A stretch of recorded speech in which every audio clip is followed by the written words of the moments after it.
तो चलिए आज एक बहुत ही मजेदार कहानी सुनते हैं। ये कहानी है एक छोटे से लड़के मानू और उसकी जादुई स्काई साइकिल की। तैयार हो जाइए एक रोमांचक सफर पर चलने के लिए।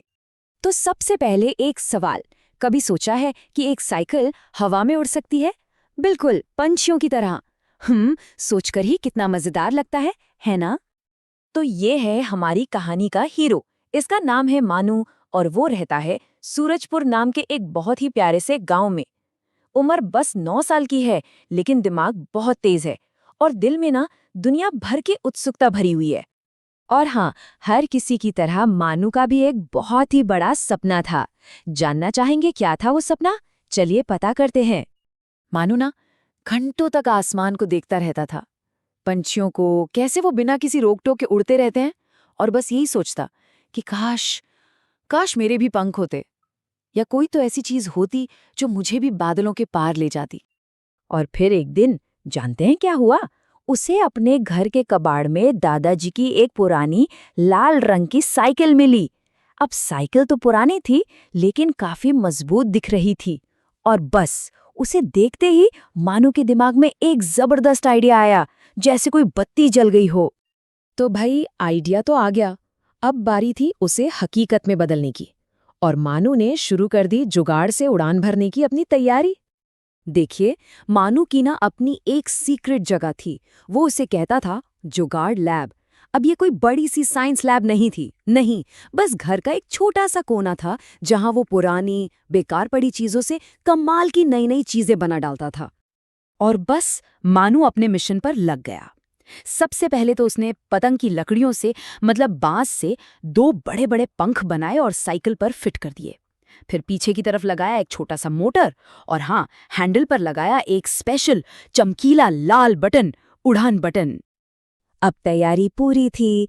मानू अपनी इस अनोखी स्काई साइकिल को लेकर पास की एक पहाड़ी की चोटी पर पहुंच गया। हवा काफी तेज थी और मानू का दिल जोर जोर से धक धक कर रहा था। सोच रहा था, क्या ये काम करेगा? मानू ने आंखें बंद की, एक लंबी गहरी सांस ली, सारी हिम्मत जुटाई और फिर अपने कांपते हुए हाथ से वो लाल बटन दबा ही दिया। बटन दबते ही भूं करके मोटर चालू हो गया। साइकिल पहले तो हिली, फिर जोर से कांपी और फिर अरे ये क्या, वो धीरे धीरे जमीन से ऊपर उठने लगी। मानू को तो अपनी आंखों पर यकीन ही नहीं हुआ। वो खुशी से चिल्ला उठा, मैं उड़ रहा हूँ, अरे वाह, मैं तो सच में उड़ रहा हूँ। नीचे गांव के लोग हैरान थे और आसमान में पंछी, वो तो जैसे उसके नए दोस्त बन गए थे, उसके साथ साथ उड़ रहे थे। लेकिन रुकिए, कहानी यहाँ खत्म नहीं होती। अरे ये तो बस शुरुआत थी। मानो कि ये उड़ान उसे एक ऐसी जादुई दुनिया में ले जाने वाली थी जिसके बारे में तो उसने सपनों में भी नहीं सोचा था। उड़ते उड़ते मानो पहुंच गया बादलों के शहर में। जरा सोचकर देखिए, एक ऐसी जगह जहां घर बादलों से बने हैं, सड़कें रुई की तरह मुलायम हैं और हवा में चारों तरफ रंग बिरंगे चमकीले बुलबुले तैर रहे हैं। सच में बिल्कुल सपने जैसा। वहीं पर उसकी मुलाकात हुई उस शहर की रानी मेघापरी से।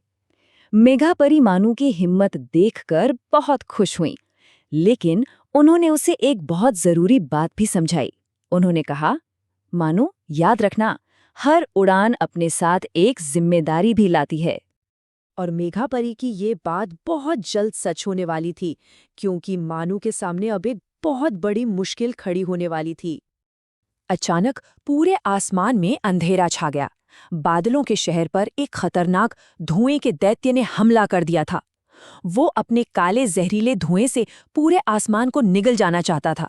अब सोचिए, एक तरफ था हमारा छोटा सा मानू अपनी साइकिल पर और दूसरी तरफ वो विशाल डरावना दैत्य। लेकिन हमारा मानू डरा नहीं, बिल्कुल नहीं। उसने अपनी साइकिल की स्पीड बढ़ाई और तेजी से दैत्य के चारों तरफ चक्कर काटने लगा, गोल गोल गोल। इससे जानते हैं क्या हुआ? हवा का एक ऐसा बवंडर बना कि दैत्य का सारा धुआं इधर उधर बिखरने लगा। पर दैत्य अभी हारा नहीं था, तो मानू ने अपना सीक्रेट हथियार निकाला, एक स्प्रे। इस स्प्रे में पेड़ पौधों की ताजी मीठी खुशबू थी। उसने वो स्प्रे दैत्य पर छिड़क दिया। और बस जादू हो गया। वो भयानक दैत्य उस खुशबू से सिकुड़कर एक छोटा सा प्यारा सा बादल बन गया और आसमान फिर से नीला और साफ हो गया। मानो कि इस बहादुरी को देखकर हर कोई हैरान और खुश था और अपनी हिम्मत के लिए उसे एक बहुत ही खास इनाम भी मिला। मेघा परी ने मानू की साइकिल पर अपना हाथ फेरा और वो और भी जादुई हो गई। अब वो पहले से भी ज्यादा तेज उड़ सकती थी। उसे मौसम का हाल पहले ही पता चल जाता था और तो और वो रास्ता भी खुद ब खुद दिखाती थी। है ना कमाल की बात? तो अब मानू सिर्फ सपने देखने वाला लड़का नहीं था, उसने अपना सपना सच करके दिखाया था। वो अपने गांव का और बादलों के शहर का हीरो बन चुका था। जब मानू वापस अपने गांव लौटा तो सबने उसका जोरदार स्वागत किया। देखिए, मानू की ये कहानी हमें कुछ बहुत जरूरी बातें सिखाती है। पहली, कि सपने देखना बहुत अच्छा होता है।